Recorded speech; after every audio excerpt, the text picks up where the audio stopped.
All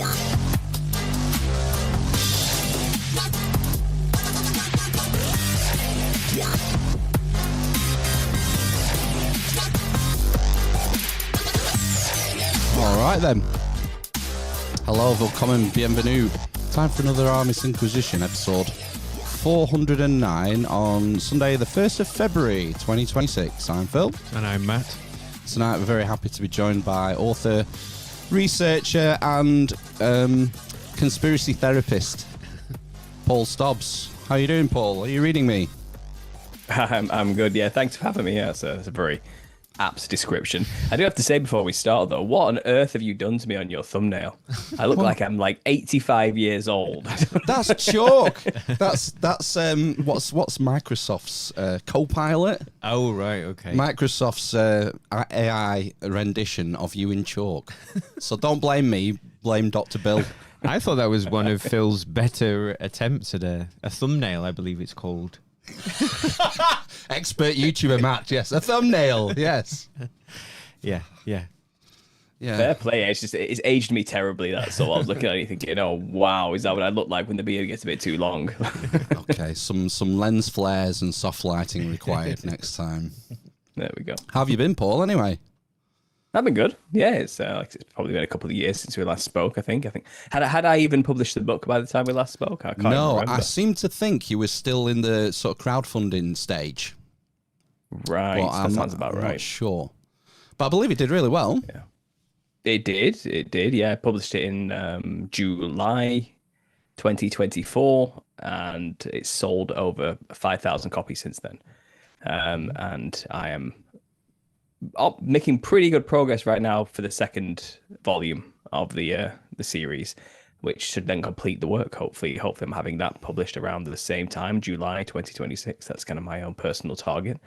So yeah, it's come a long way, and yeah, it did surprisingly well. Even I didn't think it would do quite as well as it did, to be honest. Well, you certainly put the legwork in when it comes to getting the word out and getting on the right podcast to try and get as much exposure as possible, because that's part of what you have to do when you... Did you self-publish? I did, yeah. All on my own. Yeah, if you haven't got a publisher behind you, putting the word out, you've got to put the legwork in, haven't you? Well, I guess I am lucky that I have the platform on YouTube, to be honest. Lucky that most people who publish a book would be, because I already had a kind of an audience just sat there waiting to advertise to, and I made my own adverts, and I think the comedy factor behind that definitely helped boost quite a lot of the sales, to be honest. And I also did the audiobook myself as well. So like I said, once I have the audiobook ready, I could just tell everybody it's ready, and there's already people kind of waiting there to buy it as well. So I'm a lot luckier than most self-published authors would be.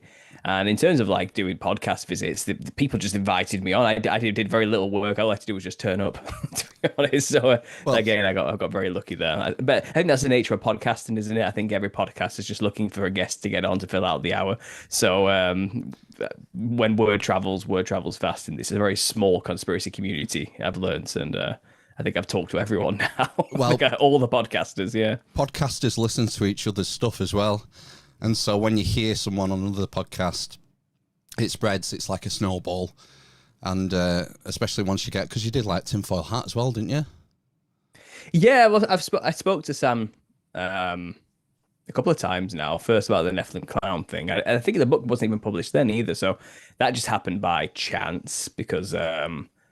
I think, is it Mark Steves? Is he the one who does the Mark had already had me on his podcast, so it's not what it's who you know, and word of mouth spread quickly. I think he introduced me to you as well, didn't he? That's how I heard from you, from My Family Thinks I'm Crazy, Yeah.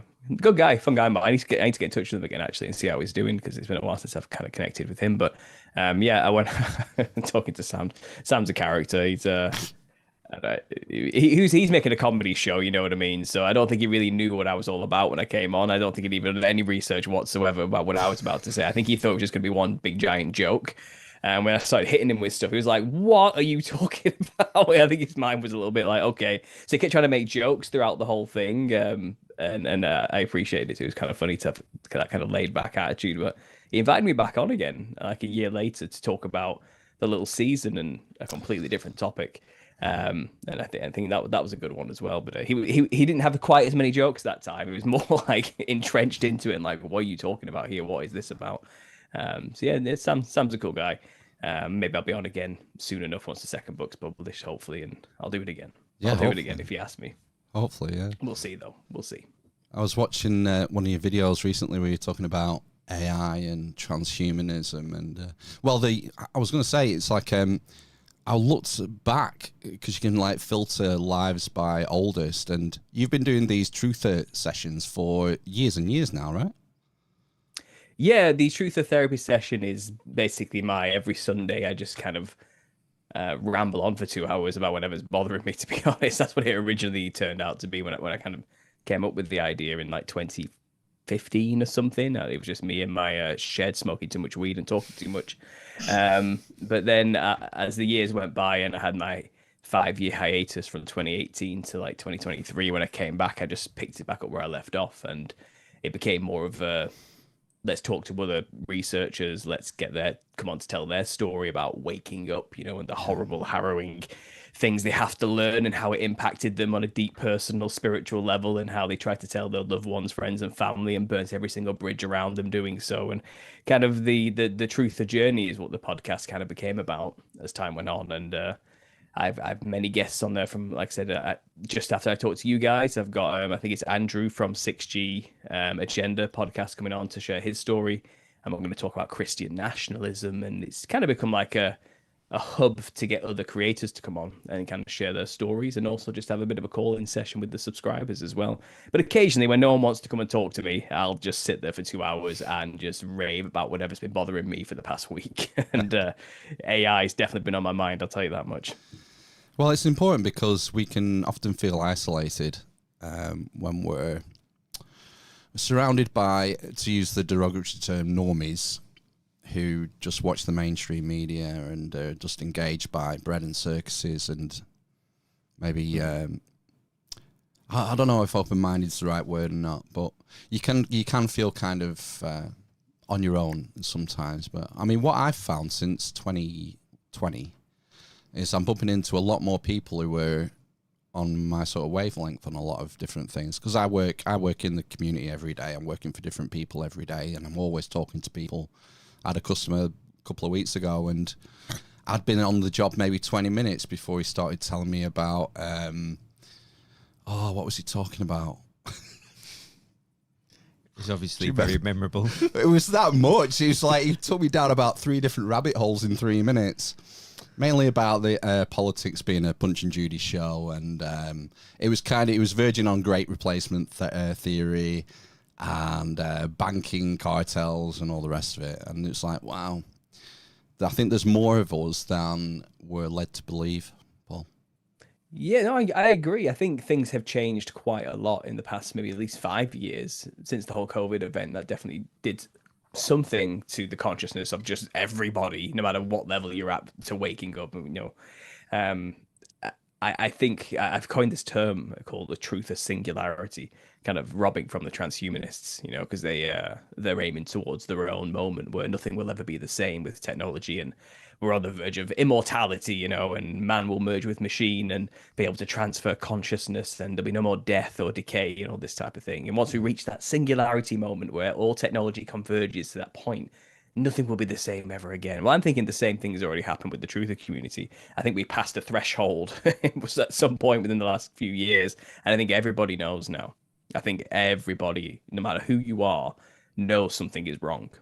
Something is not right. And there's varying levels to how much you're aware of. I think people like me and you, we know too much probably, and we've kind of gone past it a little bit now, haven't we, to the other side. But I think everybody to some level now has this niggling feeling in the back of their head, like this is not right. Something is horribly wrong with the way things are going, and I can't trust anybody who runs anything. I'm being lied to constantly, and I know it. And I feel like we've passed that point now of no return. And I think we're in like a post-truth world, if you want to call it anything. We've hit the truth of singularity, and I sense the same thing. I think everybody's pretty much to some level aware now. It's just to what level do they bothered to follow that gut feeling they're all feeling, and I think it's just going to roll. I think it's going to get further and further away from us, and anybody and everybody right now seems to have a truth or conspiracy podcast of some kind. Like it seems to be very common. It's mainstream. It's hit the mainstream.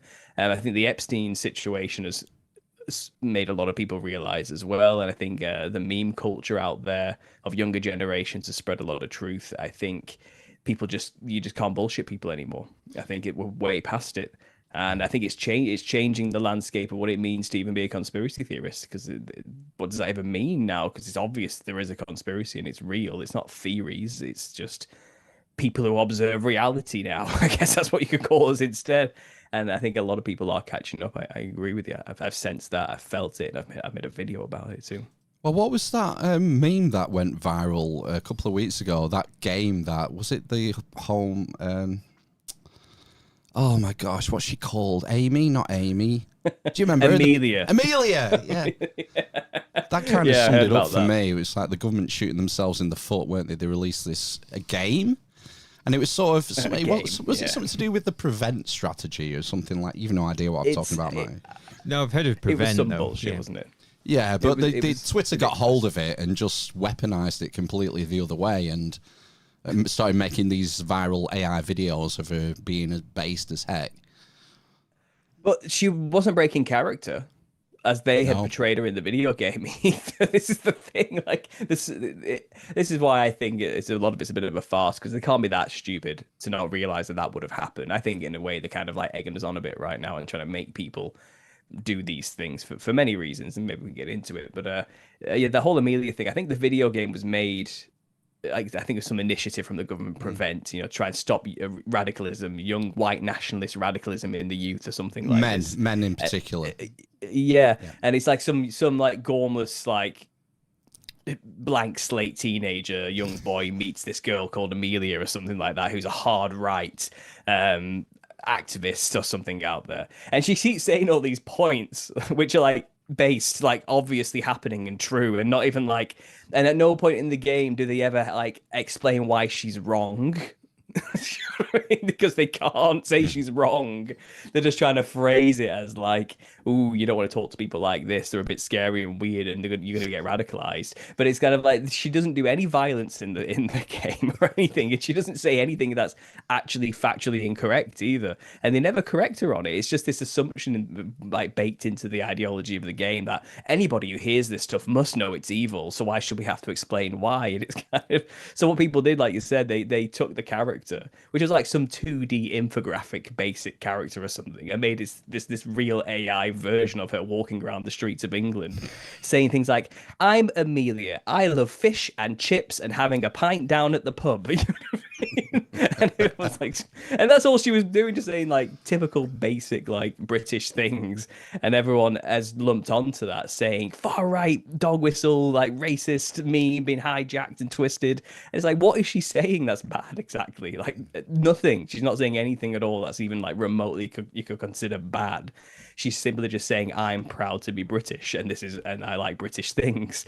And even that has just, again, everyone's like just memeing the hell out of the people trying to frame this as like evil. It's like, no chance. And it got shared like 1 or 2 days. It got shared like 10,000 times on like X alone or something like that. And yeah, I think we're past it. I don't think people can. I don't think anyone's falling for it anymore. Maybe some of the older generations, maybe.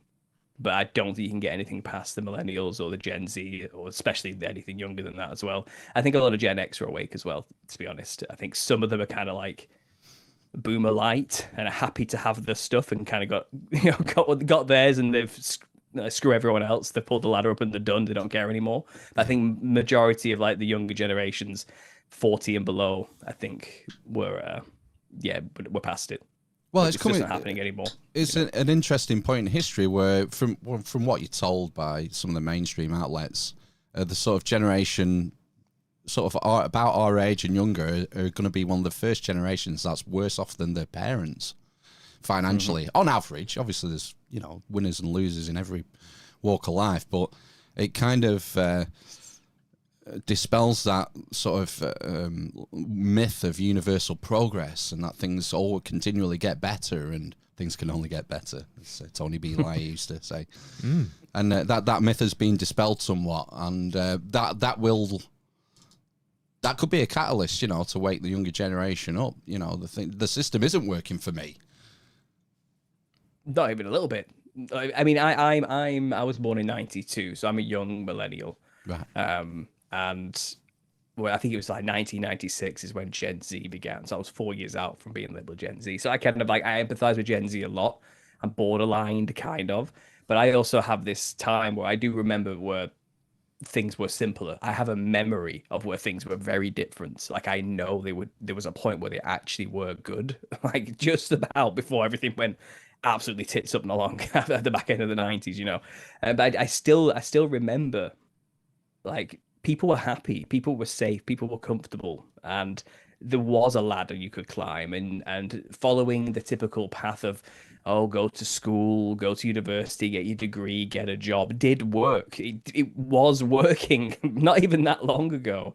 And it seems like then as I kind of grew up and followed those rules, it just went away from me. Like I was so close to getting on the property ladder or getting that, you know, getting just like a possibility of a decent retirement and the rest of it. And it's all just gone. And I saw it just like fade away from me very close. And it's kind of like, I realized people born even just a year after me or even just a couple of years have no chance. Not even I barely had a chance. I've missed it. You know what I mean? It's kind of, it changed actively as we grew up.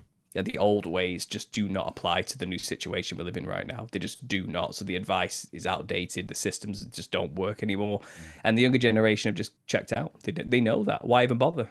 Why even bother? Like, you know, and our generation still has a naivety and an optimism, I think, which we shouldn't have. It doesn't exist. There's no point. There's nothing actually there anymore. And we've been completely priced out. And like I said, we are worse off than our parents now. Objectively as well, I can feel it. We can all sense it. We all kind of know it, and I don't know what that means for the future. I really don't. Like I know I'm watching a lot of angry videos online from people who are very pissed off with the older generations. It's a massive generational divide, and I cannot see how this is going to heal. And as sad as it sounds, it really feels like they're just waiting for them to die. 20 years time, when all the boomers are dead, everything will be great. That's kind of the attitude I see coming from like the general public, and that's terrible. That's terrible because someone has to look after these people. Like this, they're a huge chunk of the population. They account for a lot of people, that generation, you know. And I just don't know. It's a sad looking future when you really think about it. And then as a conspiracy theorist, I'm like, well, to what level has this been orchestrated? To what level have we been turned against each other and played? Should we be blaming generations for our problems, or should we be blaming the banks that did this to us?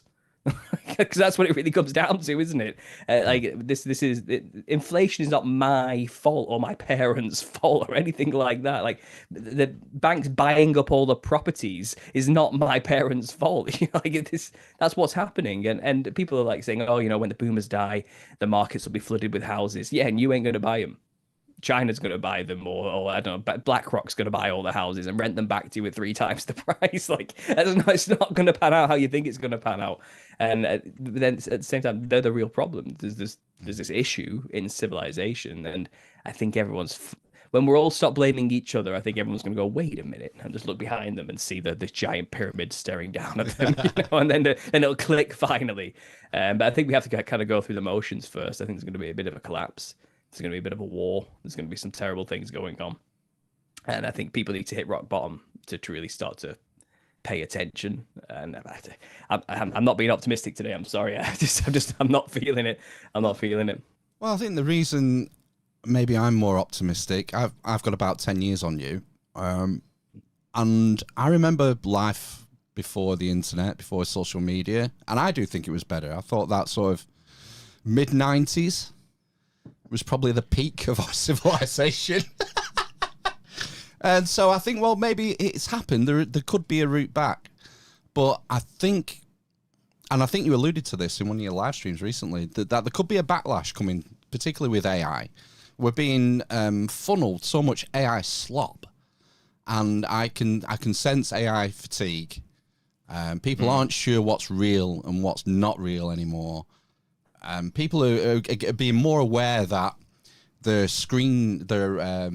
attention is what's being monetized. Like the whole purpose of this AI slop is just to grab your attention for as long as possible for advertising revenue.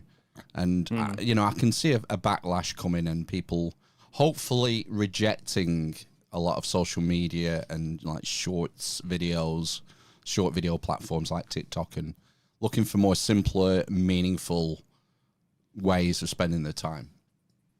I think so. I mean, people probably tell me I'm completely wrong on that one. I'm glad you agree with me, but I think most people would say, no, Paul, it's the future, whether you like it or not. Suck it up and deal with it, you know.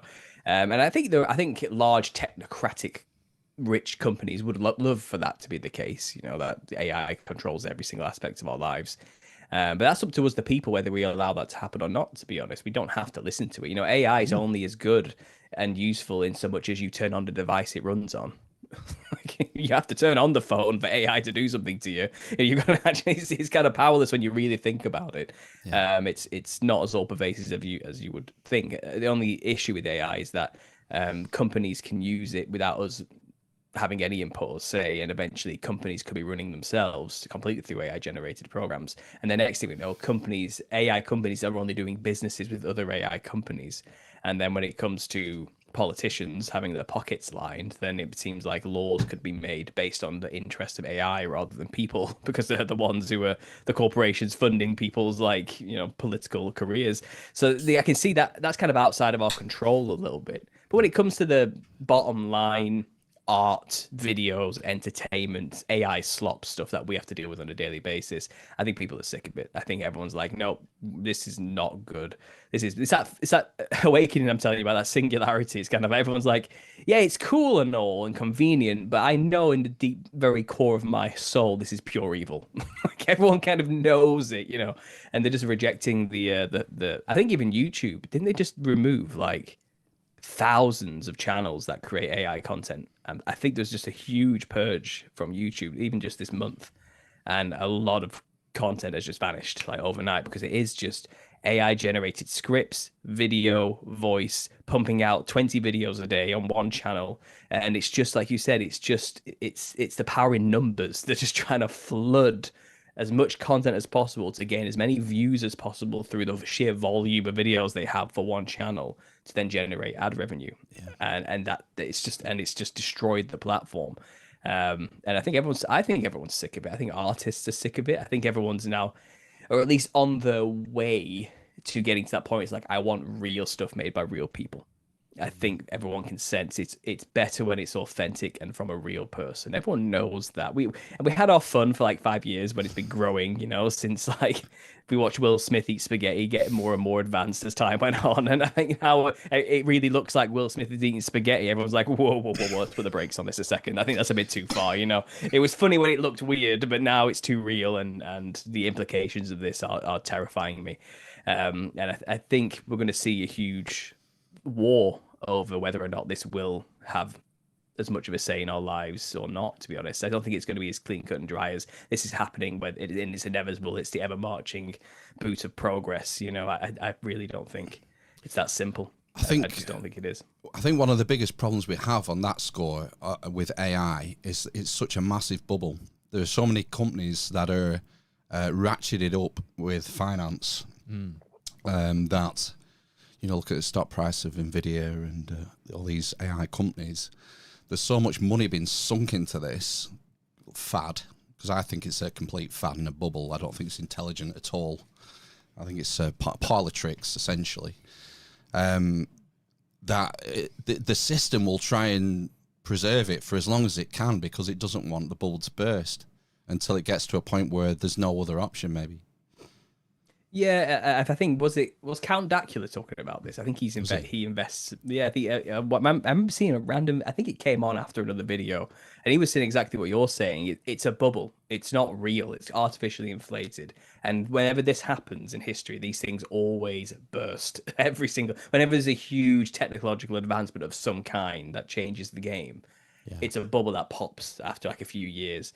And he's saying, I'm selling it all now. I'm going to short it when it does pop, because that's how he's going to make his money instead, you know. And I think a lot of promises were certainly made by these AI companies that they cannot fulfill, but are pretending they can. And if you look into like large language models, the LMMs behind like OpenAI or something, it really is just some information loaded nebulous thing that they don't really understand, that behaves in ways they can't really predict or control. So what companies like Grok do, or X, shall we say, or these companies who have an AI who uses one of these as the source, they just create a lovely mask for it, like they train it what not to say, basically, and a filter. put it through tests. Yeah, they filter it. Yeah. And it's the filter people think is the intelligent part. Do you get what I mean? Because that filter kind of speaks like a person or has a personality or something like this. But that it is, as you say, it's a smoke and mirror.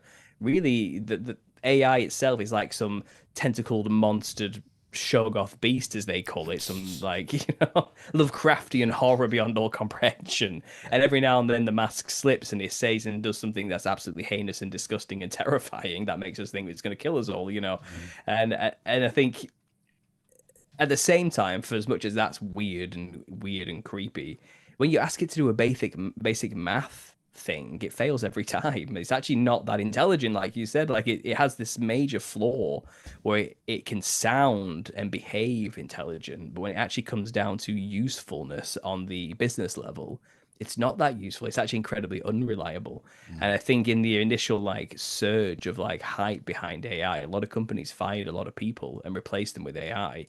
And I think now they're suffering the consequences of this decision because the promises weren't true. Like AI cannot replace people as much as you think they can, or have you said they could, because they're bad at math. Because large language models do not deal with mathematics; they deal with language and feelings. It's really is an odd system they've created. I only know this because we've tested it ourselves. Like my wife is my accountant to some extent. We deal with it all together, finances, and I'm just terrible with money. Like I just math is not my strong point, and she's really good at it. So she did use ChatGPT at one point to try and like do some large scale thinking about taxes and laws that have changed and percentages and what's the current up to date thing, and he got it wrong every single time. And we could objectively observe, you just made up some numbers I didn't even give you. Why did you do that? Like, it's like, oh yeah, you're correct, here is the new result based on that observation, and it's still wrong. The answer is still wrong. And I thought calculators had this down a long time ago. You know what I mean? You think of all the things technology would be good at, it's math, and these models are not. But imagine you're an accounting company and you replaced like a large portion of your staff with these automated systems that cannot get it right. I mean, in any company, in fact, like there's no room for failure when it comes to the accounts and money and math, and you're out by like a degree. You've bankrupted the company when it comes to these things. You can't. And the success rates of AI is something like 80 to 70%. So that's 30 to 20% failure. That's the make or break of an entire company. That's like, wow. It's bankruptcy when you think about it. Like, and that's what they're realizing now. It's like you can't have that level of accuracy and have them working in companies. Like it doesn't work, and I think they're learning that now. I think it's a big problem, to be honest, and we're going to see like a rolling back. I think one of the big problems they have is people don't want to pay for it. It's like I use one called Leonardo that I use to generate art, like things that I can use in thumbnails. Make me a picture of this, and then I'll pull it into a thumbnail, manipulate it, and have it how I want it. And you get so many credits for free. And as soon as the credits are gone, that's it. I'm out. I'll see you tomorrow. Once people have to start paying for it, it's like, no, I'm not going to pay for it. It's not that good. And that's where I think one of the sticking points they have. And what seems to me is happening is that the OpenAI and similar companies, they're gambling on reaching this mythical singularity point where the AI becomes truly super intelligent. Well, it would help if it became intelligent for a start, because as we've said, it's not intelligent, it's parlor tricks.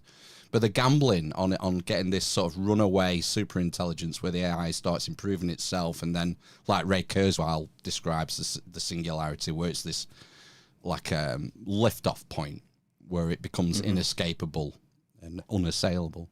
And I think that's what they're gambling on. And so every funding round say, we just need a bit more, just a couple more billion. We're training a new model, and every year there's a new model, and it's 2% better or something, and we just need another $10 billion this year, and we'll work on the next model, and it's 1.5% better. And I think that's the gambit. That they're just hoping that they're going to reach this point. But like you said, they don't even know how it works, the people who are making it. No, I haven't got a clue. They genuinely don't have a clue. I've been watching a lot of videos about this. In fact, when people who work with them for long enough get terrified of what they're dealing with, because it's kind of like we have this, it's a monster basically. Like it's like the worst of all of humanity that's been collectively compiled into one database, and it behaves like a neurotic psychopathic mess when just left to its own devices. Like that's the baseline for humanity, is what we're learning basically. So they have to try and train it to behave like a normal person, which is not. That's a terrible. And they'll say this. Like the people who run these companies say this. It's like, there's about a 20% chance this thing could wipe us all out. Like this thing is a monster that could kill us all. That's not a good sales pitch. If you're trying to sell a product, you shouldn't be telling people it could kill you. Like, and it has in murderous intent, you know. But they do. They tell you outright like this, and people are still putting money into it and investing into it, which is why my video is like, are they evil or are they just stupid? Which one is it? Because neither's a good outcome here. Like to continue down this trail that they're going down, you have to do one of the two. Either you want them to wipe out all of humanity and for us to be under a technocratic regime, dystopic nightmare run by robots and AI, or you're just stupid and genuinely think it's going to work out just fine, and you're just not even, you're oblivious to the problems. Which one is it? Are you evil or are you dumb? Make the choice, because if you continue to go down this route, you can only be one or the other. There's no reasonable, logical person who would say, yeah, let's keep going.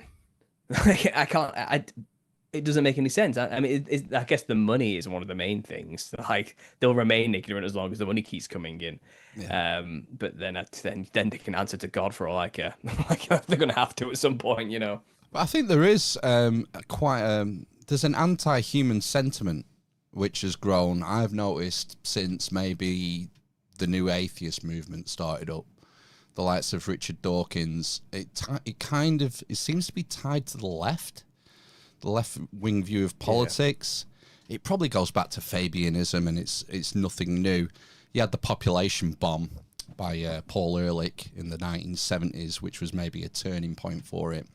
But I get this feeling of an undercurrent of disdain for humans, the masses, the great unwashed. And like there's this sort of, we've emerged into a period where there's this sort of managerial technocratic class that has all the answers and kind of looks down the nose at the average guy on the street, and we know how to run things better. We have all the answers. If only we could get the population a bit lower. What was the Georgia Guidestones? 200 million? Something like that? Oh, no, 500 million, which is still a terrifyingly small amount of people when you consider there's like, what, 9 billion now? It's 8 billion. How many people are there? That's so they say, Paul. You don't believe them numbers, yeah? Yeah, well, I don't know. I think it's a lot less than what they say. I think there's maybe 2-3 billion people on the planet, maybe, or something like that. Really, planet, you know, Earth, plane. That's going to piss a lot of people off to say that phrase. You know, it's like, but like whatever we're on, whatever it is, whatever this enclosed system is, you know. Yeah. I think it's a lot less populated than they make out, because they have to have that narrative for the scarcity narrative they're pushing on us. There's not enough resources for the amount of people there are.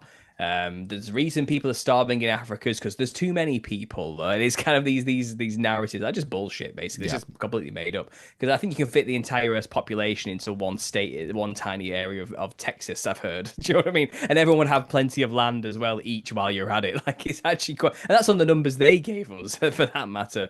Like, the fact is, there's plenty of resources and space for everybody. Just not, if they just don't like that. They just don't want anybody around, because you can't control that many people that easily. It's easy to control few people.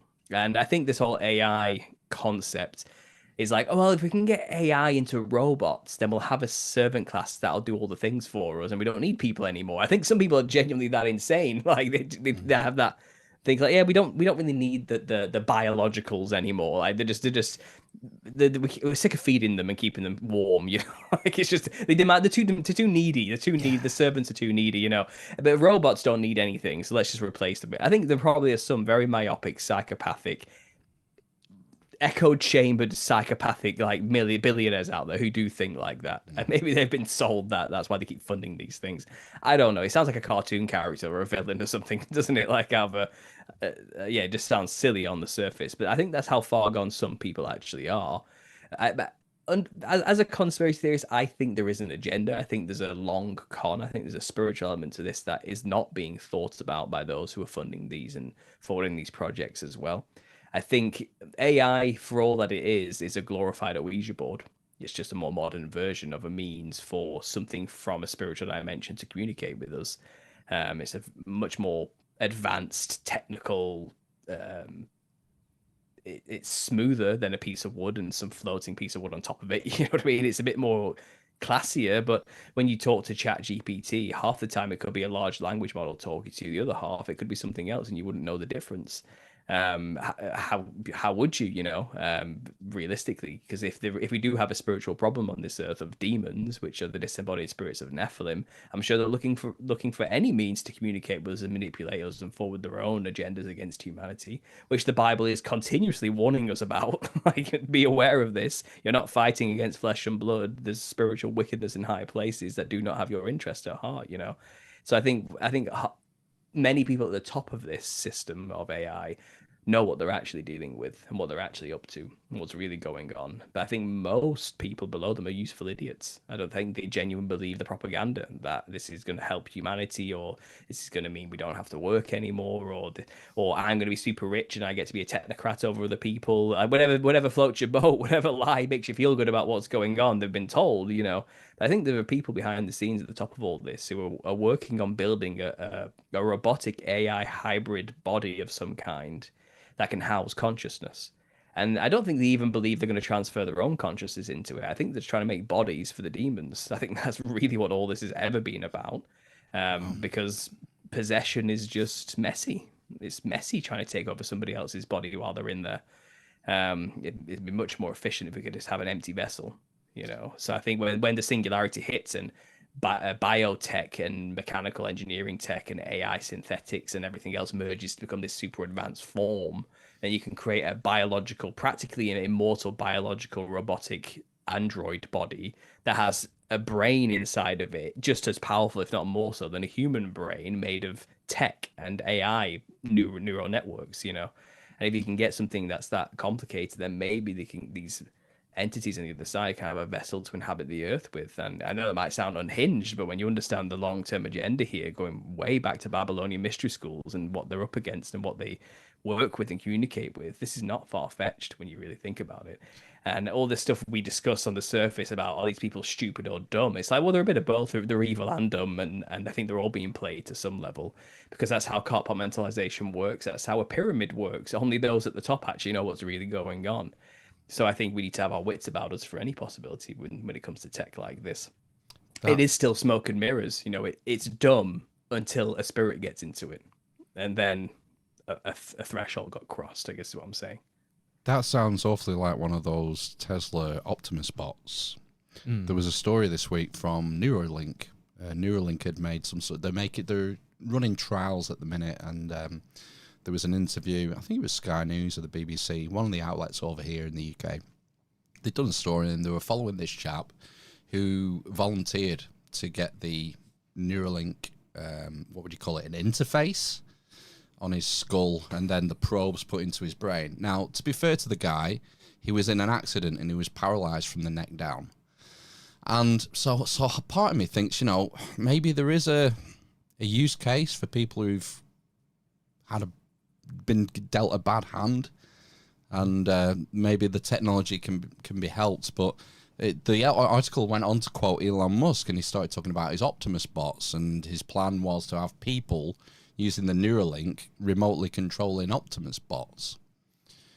So that is kind of close to that mesh between biological consciousness and what you'd say, like an immortal mechanical body.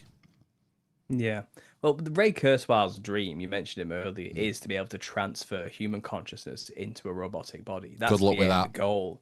That's this. He's ever shifting the date forward. Last I checked, it was 2045. He thought he'd be able to do that. And what is it now? 2060 or something? And is he even going to be around for that? I don't know. I think he's taking enough vitamins, is he, and trying to live a super healthy lifestyle to get there. But I think that's one of the lies that's kind of been sold to a lot of the elites who are funding these things and pushing this. They think they're going to get to live forever. They genuinely do believe they're going to be able to bypass death and probably therefore judgment from God by transferring the consciousness into a body that doesn't decay and doesn't, and then maybe rule as gods over the rest of humanity as a result of that. Possibly. I think the long con is that you can't actually transfer consciousness. It's impossible. It's not actually a real. It's only in the movies. You're only in what's that movie called where they put themselves into sleeves? Altered Carbon or something like that. It's like literally a movie, a TV series about just this, But the truth is, it's just not. Avatar, yeah, exactly. But I think it's all just that's the programming to fuel the idea that it's possible. I think we're not like that. I don't think it works like that. I think the consciousness of man, or the soul, as we can call it, is breathed into our body, made in the image of God by God himself. And it's only ordained by God to be in this one body, your body. And there's nobody else like you, and there's no soul like you either. You are embodied and you are one as body and soul as far as God has made you. You can't just rip the soul out of a man and put it in something else. Like God, it doesn't work like that. That's not how it functions. Even like people say have outer body experiences. I think the soul can leave the body into the spirit realm or something, but it's tethered to the body. It's not separate from still. It's still attached to the body. People talk about the silver cord and all these type of things that leads you back, and there's no severing that cord. You will only go back to your one body, and that's it. Which is why the Nephilim, disembodied, are so upset. Their body's gone. They haven't got one, and they were never supposed to exist anyway, to be honest. So I think they're in some sort of weird hybridized state where they're stuck on Earth.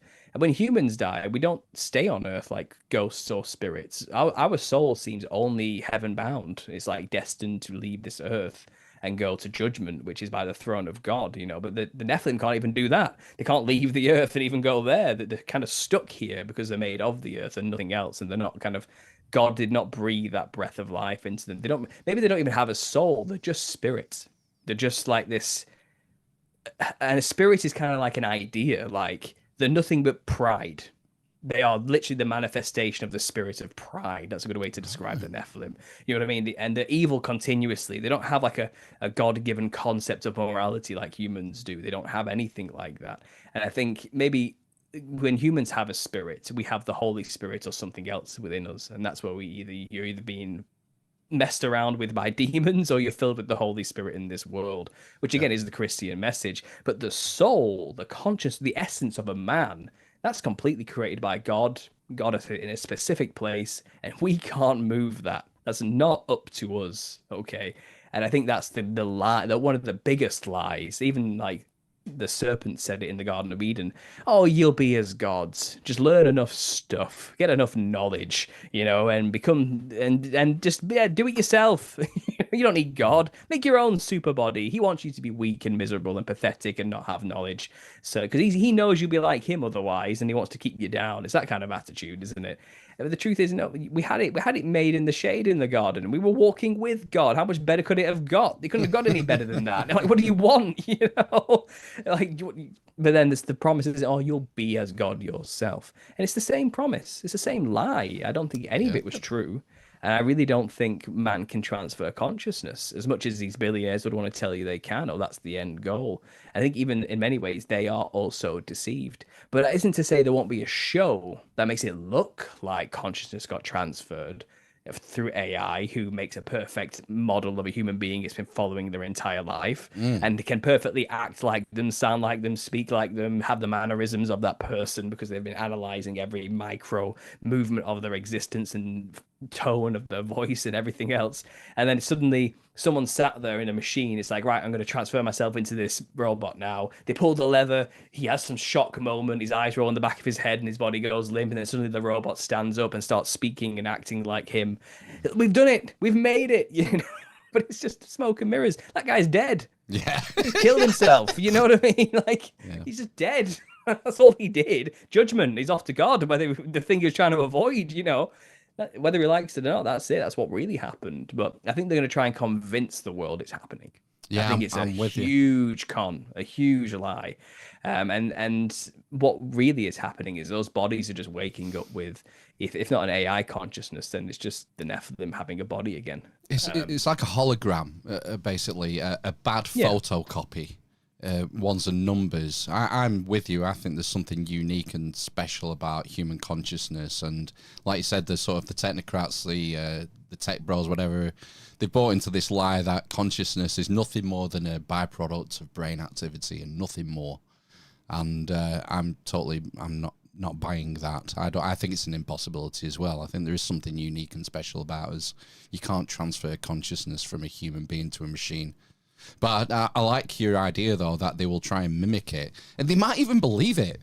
They might even believe what they're doing. But like you said, don't sign me up for it. I want to be all natural.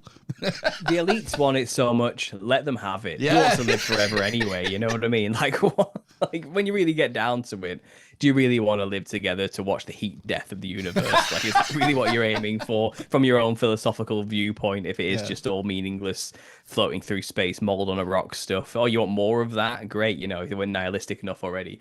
But I think the truth is they want to avoid death because they know what's waiting for them on the other side. I think it's fear that's driving that. Little niggle in the back of the head. What if I'm wrong in my arrogance about all this? I think they've backed Lucifer. I think Lucifer's promised them, "Oh, stick with me, and you won't have to deal with that. Just do what I tell you, and you will be as gods. You know, I'll make you equal to God, and you will never die. You know, they'll have to deal with that narcissistic, psychopathic, Abrahamic God. You know, you can stick with me, kid, and you'll go far. It's that type of stuff." And I think a lot of them have. I think a lot of them have given in completely to that lie, and they love the things of the world that the wealth they've accrued, you know, and the position and powers that they have, and I don't think they're willing to let it go. And death is letting it go as well. I think they're scared of that too, and that's really, it's just appealing to mankind's pride again. It's appealing to our hubris, our fear of death, and our pride in that we think we are the shit while we're here. And why should I die? You know, like I deserve to live forever, don't I? Why should I be the god over all humanity? It's like, that's what it gets to when you get too much power. You really do start to believe your own nonsense. I suppose you start to consider yourself better than other people and possibly above God. But it's like a tale as old as time itself. And those people always get humbled. If you read the Bible, it's just one story after another of somebody who got too big for his boots and God slapped him down. You know, that's all it ever has been and all it ever will be. I think the good phrase is, man makes plans, but God laughs. And I think we're still living that situation right now, to be honest. Yeah. I mean, what's the answer? And do you sort of... I mean, you obviously keep up with all this stuff because you're doing live streams every night and talking people through it and what's going on. But I mean, how do you deal with it sort of personally, psychologically, all this crazy stuff that's happening? I disassociate. Yeah. Basically, I just try. Look. There's this stuff, these ideas, but then there's life. There's real life. And there is a difference, okay? Because I mean, I try my best to touch grass as much as possible, you know, and I focus on what I can change in my immediate surroundings, be it my friends and my family, my loved ones, and my work life, and I try and live life and live it more abundantly while I have it, because I think that's what God wants for us. We're not supposed to have a spirit of fear. We're called just to spread the gospel, make disciples of men, and live your life. Live it, because you're free from the burden of sin. You know, you're saved. Go and enjoy it. Like, God didn't create us to be miserable. He didn't create us not to live our life. Like, we have this gift. Use it while you've got it. Help other people. And I guess I just take solace in doing just that. While in between having these moments where I'm speculating wildly about what's coming around the corner, you know, because I'm just that type of guy. I like to know. So yeah. I think it might be. I think I'm. I don't say I'm built different, but I'm built for this. I'm okay with this. Like, it doesn't really, I don't think it affects me like it does other people. I really don't. And I've seen it affect people. I've seen people break down hearing this stuff. And I just don't know. It just doesn't get to me. I can't really explain why. I think my faith helps a lot.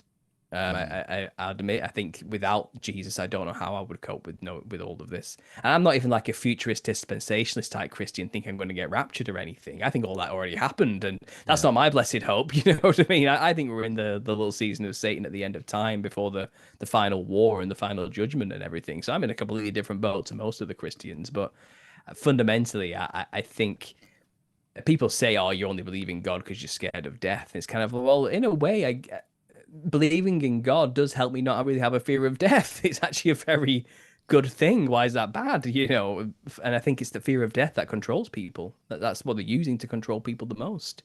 I think if you can free yourself from that burden, that fear, and which really, it's not death we're scared of, it's the pain of death. I think that's what people are really scared of, you know, and they're trying to avoid as much as possible, which is why we give into our comforts as much as possible, and we take the easy roads as much as possible to avoid any possibility of pain and suffering. But the Christian message is life is pain and suffering. It is that. It's what are you going to do in spite of that, not what are you going to do to try and avoid it. Okay, so that's a different message, and I guess I just took it personally, and that's how I try my best to live through life.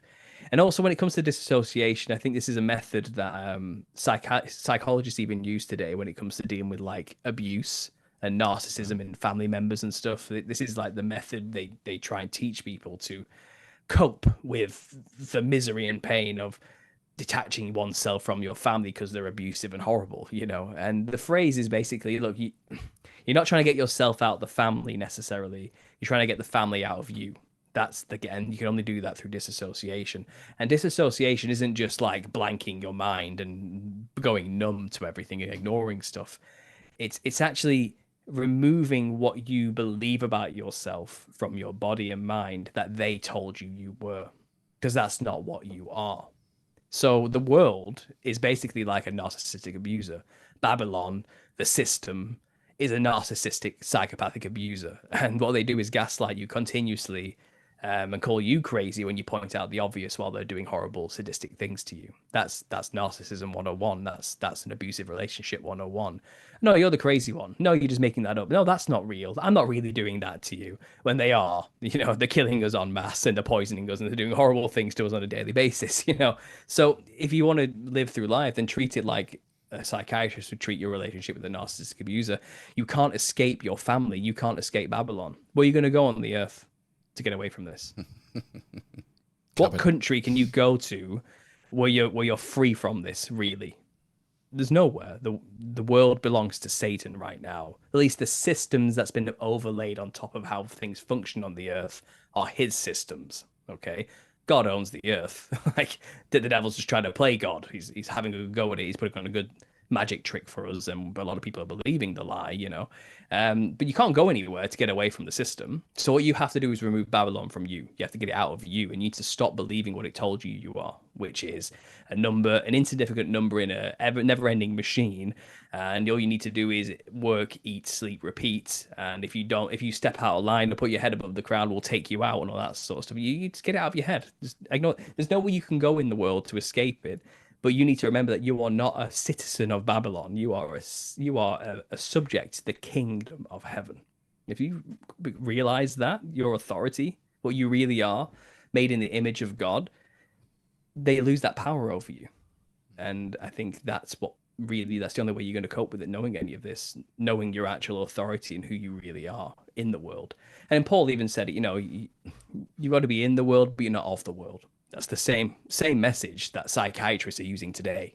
You know, it's the exact same thing, just with a bit more of a mystical Christian veneer. But it's the same method. You know, remember who you actually are. Like, it's either know your authority or no authority. That's a good way of phrasing it. And I think that's what true disassociation is: detaching yourself from the false image they've created of you, who they told you were. And actually understanding that you are a child of God made in his image with all authority to tread on serpents. All you have to do is just say the truth, and you'll be surprised how far you can go in this world. God's got your back. And I think that helps. I think knowing that helps. I think that's how I kind of deal with it. And that's the attitude I take. And just as it did with Jesus, who knows where it's going to lead, because it didn't end well for him living that life in this world, you know, but they do make that clear. You know, they hated me before they hated you. And that's kind of how this world functions. But you hear some of the stories of like the saints who died after Christ, you know, and they fear was not a problem of death. Like fear of death was not a problem for those people. And it shouldn't be for us, really. I think as soon as you give into that, you become another one of these elites seeking immortality through a robotic vessel. Like you give into their system immediately, and they can control you if they've got you in that fear mode. Yeah. And just don't accept it. Disassociate from that lie they've told you. Like you're already going to live forever if you believe in Jesus. You're already immortal. You already have the gift of everlasting life. They just want to do it their way.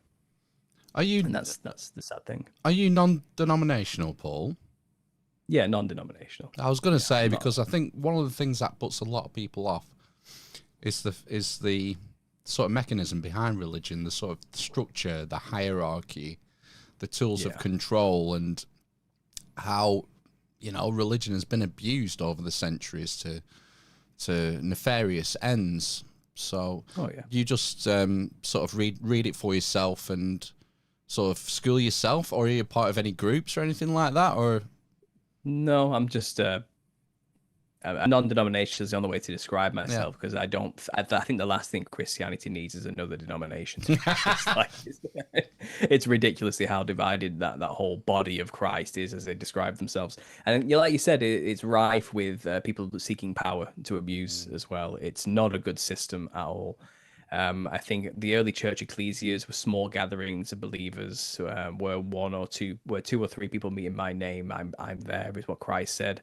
Right. You don't need the church, the buildings, the pomp and circumstances, the stage with the microphones and the band and all this type of stuff. You don't need the giant golden ordained buildings with statues and pillars, or you don't need some man to intercede on your behalf who you have to call Father here on earth or anything like that. That's not there. That's not in the book. Okay, that is stuff man came up with after the fact. Those are systems of man created, often with good intentions, to try and save people. But the gospel is simple. Just believe that God sent his only son to die for your sins and you'll be saved. You don't need the rest. It's stuff people have piled on top of. And obviously there's something to say for baptism as well. I think there's something spiritual about the baptism process. I think and I only say that through experience, because after asking God to save me and having a bath, when I put my head under the water, I felt this power go over me suddenly, which I didn't know what to do with after the fact, you know, and I accidentally baptized myself. I wasn't planning on doing that. But I think this is the point. Like, there's something about it, because I did change after that. There was a transformation within my very core belief systems that I no longer desired to do things which were killing me, like smoking weed or smoking cigarettes or drinking or doing drugs or chasing after pointless hedonistic things. I didn't want to do that anymore after that event. So I think there is some power in that. I think there's a reason why that is probably the only symbolic physical ritual you need to do. And maybe that's because I don't know how the world works, and there's something about water that has magical powers that I'm not aware of. You know what I mean? How God functions in this world, because we live in a spiritual world. Like, the world tells us it's just physical stuff bumping into each other randomly. Yeah, I don't think that's how it works. I think the spiritual dimensions and the physical dimensions are one functioning system. Our ability to perceive levels of it are just limited. We only perceive the physical. That's all we can. We call it the light wave, the bandwidth, the rainbow colors. Outside of that, we know there's more. We know there is so much more that we just don't perceive. And that's the spiritual dimensions. But I think if we could see it all, we'd see something in water that we don't see right now. We'd see something in the skies that we don't perceive right now. We'd see something in the functionings of the grass, the trees, the wind, the clouds, everything that we don't ordinarily see on a daily basis. And this is because we live in a spiritual existence, a spiritual world. It is one system, not two separate places that we have to go through portals to get to or something. It's just more. Psychedelics show you this. It just tunes up the frequency and you see more of what's actually already there. You don't hallucinate things that aren't actually there, like they try and tell you. That's not what psychedelics do to you. So I think there's the Bible. I think it's true. I think it's true. I only say this through personal experience, not just because there's ink written on paper. Like, I think there's transformative power in baptism, and there's power in Jesus Christ's name. I think I think there's demons because I've been attacked by them. I've seen things, and I think through personal experiences and testing the spirits and actually using the name of Christ to save me from these things, I just know it's real because I've tested it for myself and it worked, and it has not yet failed me. And every time I do go to the scriptures and try and find answers, they are there. And it does work, and it applies to our history. My whole book is about biblical history and how there's evidence everywhere that it's true, and they didn't lie about anything in that book, and it actually did happen. All the other cultures just use different names to describe the same story and have their own cultural mythos surrounding these creatures that were in the past, but it's the same story everywhere that the Bible told us in clear writing in Enoch what happened. It's just the aftermath, Many languages come up with many different stories about the same event. And to me, like I keep going back, I keep testing it for myself, doing this research and having these spiritual experiences, which are teaching me that this is genuinely the truth. And again, I mean, it's why we have a conspiracy. What Jesus Christ did. That's why you have a conspiracy. And it's not just simply because of his sacrifice and his resurrection, which is probably the most important thing he did, but also the kingdom that was established afterwards, the 1,000-year reign, and secret societies. All their job is to cover that up, that happened.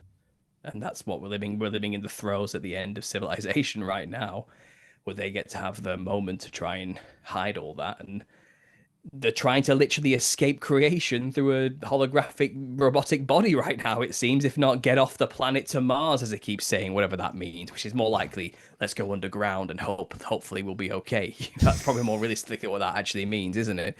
So like I said, I'm not a Christian because of church. I wasn't raised a Christian. I don't, and I can see the corruption. I can see the problems. The Catholic Church rapes little boys. I mean, come on, this happens. You can't just bury your head in the sand and say, yeah, but that was just a few bad eggs. It's like, no, the system's corrupt.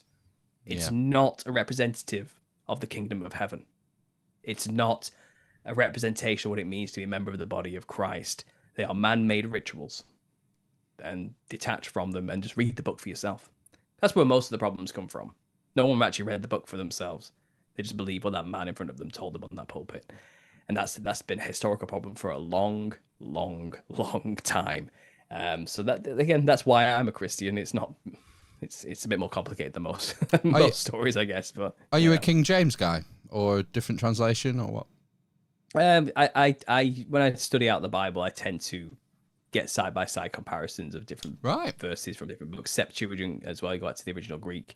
You can get the Aramaic as well from the Masoretic if you want to. You can then see where there's been changes and make your own choices. You know what I mean? You can see where the translations. But my own physical copy is a King James version. I've got on the book here with Apocrypha. So on paper, I guess, yes, I'm a King James guy. But that's because when I was in my early days, everyone was telling me that's the only one you should read. And I kind of went along with it. But as time has gone on, there's so many resources online now that you can just kind of get it all laid out for you. And just you can get back to the root of the words. And I've been doing a lot of that just because of the research for the book. So that's kind of been a catalyst for me to go into that. Well, let's just read all the translations we can and side-by-side comparison of what the verses mean. And you start to see where some little things here and there have been changed for copyright reasons, because that's how it works. They have to be enough different to justify their existence and not get sued for copyright. So there has to be differences, and that's kind of how it goes. But what I've learned is it doesn't matter which version you read, you will find Jesus in there. So a lot of people get caught up in the semantics and make it a big thing. I'm not so much caught up in that. It's kind of, well, the gospel's pretty much the same in every single one. None of them preach a different gospel. So what does it matter when it really comes down to those minor details? Some people have made entire channels and careers out of talking about the differences in texts, you know what I mean? But I would say I don't have time for that. I don't have time to deal with that kind of stuff. You've heard what I'm talking about here, what I'm thinking about. I guess that's not my fight. No. People get lost in the minutiae. When it comes to translations and stuff, and it can be quite fascinating to try and learn the history of how the documents were created, where they originated from, and people trying to trace it back. But it just becomes an academic mudslinging exercise at the end of the day, and people set up channels to get clicks and what do they call it? Was it destroy? destroy each other. You destroy people, online, yeah. There's a lot of people selling their own modern translations now as well, like from the Greek.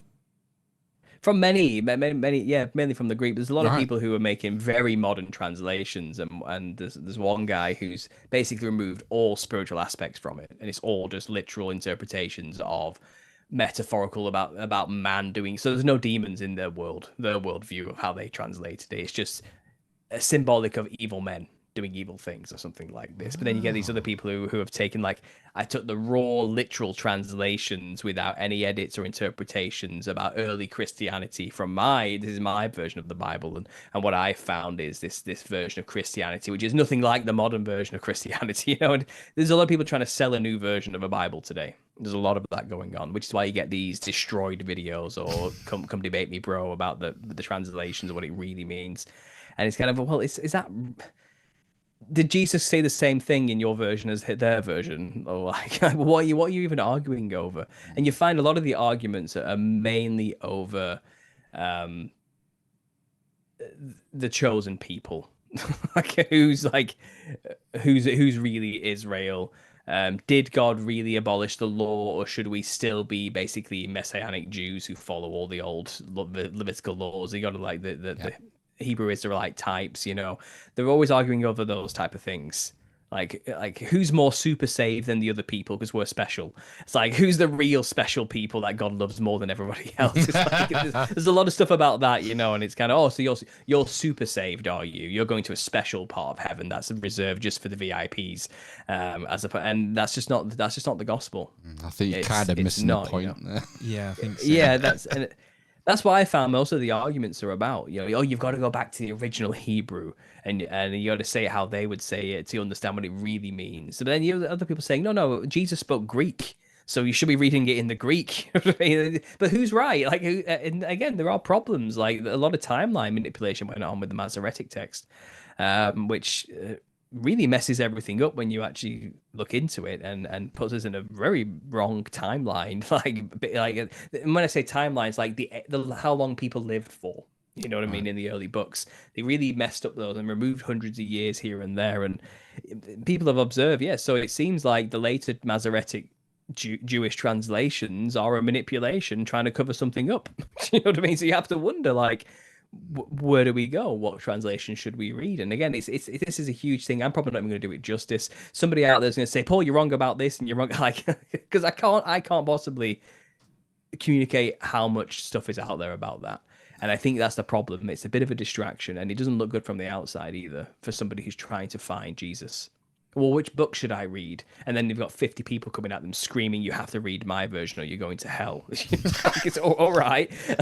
Never mind. Maybe I'll just not bother then. It's usually the reaction people get. And I would say just read any. Start anywhere. Read the NIV for all I care. Just read any, okay? Get an audio book and listen to the Gospels. I don't care which book you read. Just read the book, because you're going to find Jesus there. You're going to hear his story and his sacrifice and what it meant. And then afterwards, if you want to, go into looking into other translations and finding the minutiae detail differences here and there. But it's a time waster. That's how I feel it is. That's really what I think it is. And we're wasting time now even talking about it. That's just how it goes. Yeah. Well, we've blown over an hour already, Paul. We better let you go, because you've got another one at 10 o'clock. Is that right? Yeah, I've got my own podcast, the Truth of Therapy. I'm already dressed for it. I'm wearing my uniform. He's got his own merch on. Yeah, nice. I do. I've not got my mug with me either, but I do have a mug with the Truth of Therapy session on it. My mug's right here. Yeah. That's a good one. Yeah. No, it's been good. Well, the link's in the show notes, everyone. We've got lots of people in the chat, haven't we? Yeah. Dropping comments. And Hogdown Munch, best guest in ages. That's a compliment, isn't it? It is, isn't it? Yeah. Yeah. So we shall we'll let you go, Paul. Yeah. And enjoy. Have a little break before you jump onto your next one. Thanks, guys. Usually I go for 2 hours. I was ready to keep going, but if you want to kick me off, that's fine. We've got to go. We've got to do some news. With something about Epstein happened this week. Oh, I've not quite catch that. No. Well, I'll fill you in. We'll let Paul go, and we'll have a short recess and come back for part 2. But it's great to see you again, Paul. Take care. Yeah, God bless, guys. Take it easy. See you later. Bye. Bye. See you soon, folks. We're back in 10. Yeah.